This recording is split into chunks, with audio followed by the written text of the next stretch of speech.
Yes my dear students, आइए आज class में हम जो सीखते हैं वो इंग्लिश को लेकर के।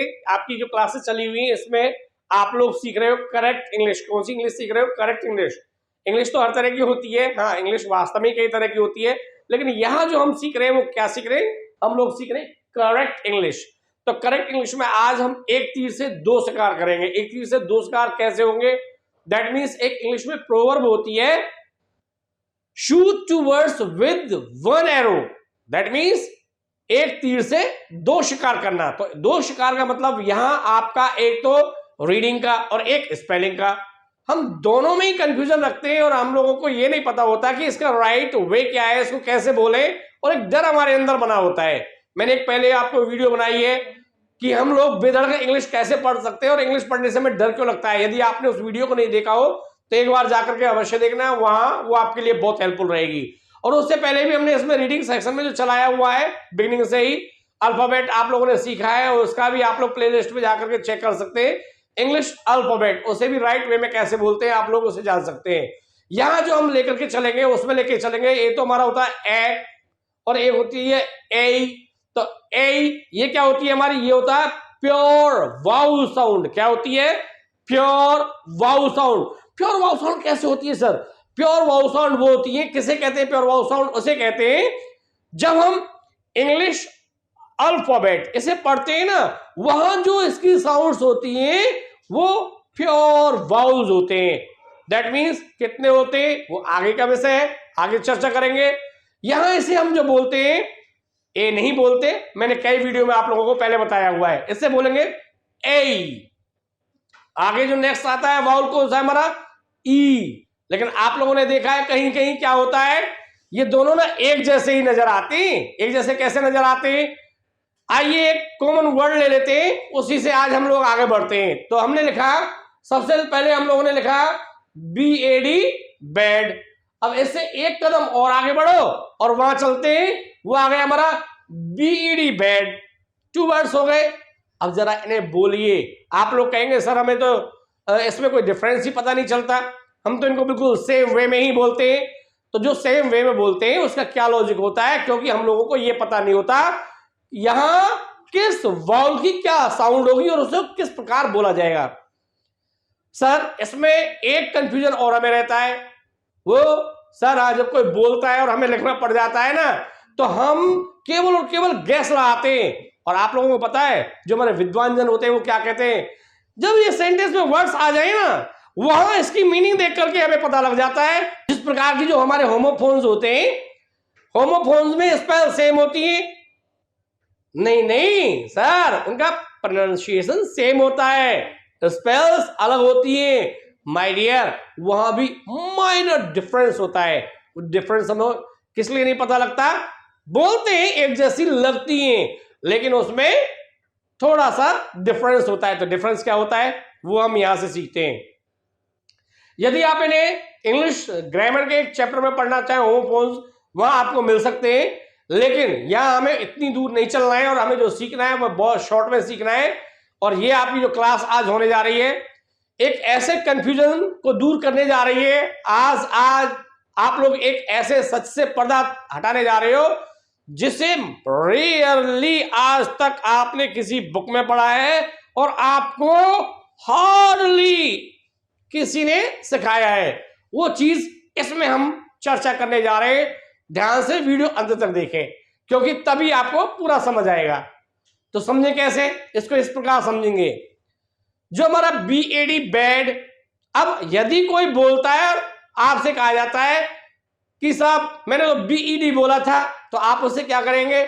सर एक बार पुनः बोलिए, उनसे बुलवाइए। तो जब वो लोग बोले ना, उनके फेस की तरफ आप लोगों को देखना है। कहां देखना है?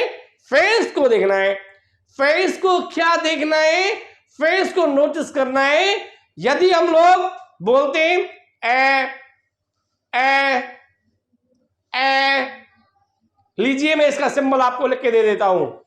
ये इसका सिंबल होता है, ये साउंड होती है, ये सिंबल होता है। तब हमारा क्या आएगा? ये सिंबल हम किसके लिए लगाते हैं? ए के लिए लगाते हैं। और यहां हमें एक ही साउंड को निकालना होता है। तो आपने क्या नोटिस किया सर, जरा से कंफ्यूजन हो गया, सिंबल, साउंड, फेस, 3-4 चीजें ना एक साथ आ गई, किसको फोकस करें? आइए एक बार सबसे बाहर निकलिए और पुनः एक बार देखिए। हम लोग इसमें देखते हैं जो हमारा फेस है उसे देखेंगे। जब हमारा फेस डाउन साइड में जाएगा, ए तो पता लग गया वहां ए ही लिखा जाएगा। Very good. और जब ए लिखा जाएगा, यदि आप लोग ट्रांसक्रिप्शन करना चाहें तो सिर्फ और सिर्फ यही सिंबल आएगा। सर अब तो समझ में आया, चाहे सिंबल समझ में नहीं आया लेकिन एक बात समझ आई। तो जरा, अब भाई तो मेरे सामने तो नहीं हो जो मुझे बता सकते हो, लेकिन कॉमन सेंस तो है, मैं यहां से ही आपकी फीलिंग्स को नोट कर सकता हूं। तो अब आप जो कहना चाह रहे हो कि सर यदि हमारा माउथ डाउन साइड में ओपन होता है वहां हमें ए के लिए ए लिखना पड़ता है। Correct, dead correct, you are dead correct. यही मैंने आपको सिखाया है। अब क्या आता है सर? अब तो बहुत सिंपल है, ई का आता है इसमें, और फेस का कोई ना कोई सिस्टम ऐसा होगा। और सर अपवार्ड तो हमें लगता नहीं है, एक हमारा जो फेस है वो अपवार्ड भी खुलेगा, राइट? क्यों? क्योंकि यहां से आगे जो हम चलेंगे वो लेंगे जो हमारा ई। अब ई को बोलते समय बोलिए क्या होता है? हाँ सर समझ आ रहा है। तो ई को बोलते समय क्या होता है, जो हमारे लिप्स है वो साइड में स्प्रेड होते हैं, ई, राइट? अब ई की जगह साउंड किसकी क्रिएट करनी है हम लोगों को? ए की। और लिप्स को कहां रखना है? स्प्रेड पोजीशन में। बस यही इसका मूल मंत्र है और यही इसका एक सॉल्यूशन है, इसके अलावा इसका कोई सॉल्यूशन नहीं है। देखिए जो हमारा बीईडी बेड, इसमें क्या करेंगे? इसमें बोलेंगे हम बेड बेड बेड, और उसमें क्या बोला हमने? वहां हमने बोला बैट बैट। यहां तक समझ आया? आया। कम आया? चलो कुछ वर्ड्स ले लेते हैं। नेक्स्ट लिया हमने MAT match, MAT mat mat, और MET O I C, right sir. इसका मतलब सर MET के बारे में जो आप हमें बताना चाहते हो उसे बोलेंगे मैट। Very good. आप लोग कितने इंटेलिजेंट हो, आप लोग कितने होशियार हो, थोड़े से इशारे से ही सीख जाते हो। इसके लिए भी एक प्रोवर्ब होती है, one word is enough to wise. समझदार को इशारा काफी होता है। आप लोगों को ये डिफरेंस कैसा लगा? अगर आप लोग चाहते हैं सर इसमें कुछ वर्ड्स और बढ़ा दिए जाएं तो आइए आप लोग कमेंट कीजिए, मैं और बढ़ाता हूं। और यदि आप लोग चाहते हैं कि सर हम लोगों का जो प्रोनाउंसिएशन है वो थोड़ा मिसमैच रहता है, हम लोगों को थोड़ा सा कंफ्यूजन बना रहता है, उसे क्लियर कराने के लिए आप प्रैक्टिस का और एक साधन बताएं, तो आइए जुड़िए, उसका भी हम रास्ता खोजते हैं और उसे भी हम शुरू करते हैं। वैसे ऑनलाइन क्लासेस हमारी चली हुई है, आप लोग संपर्क कर सकते हैं। नेक्स्ट क्लास में कुछ ऐसे कंफ्यूजन के साथ आकर के फिर मिलते हैं।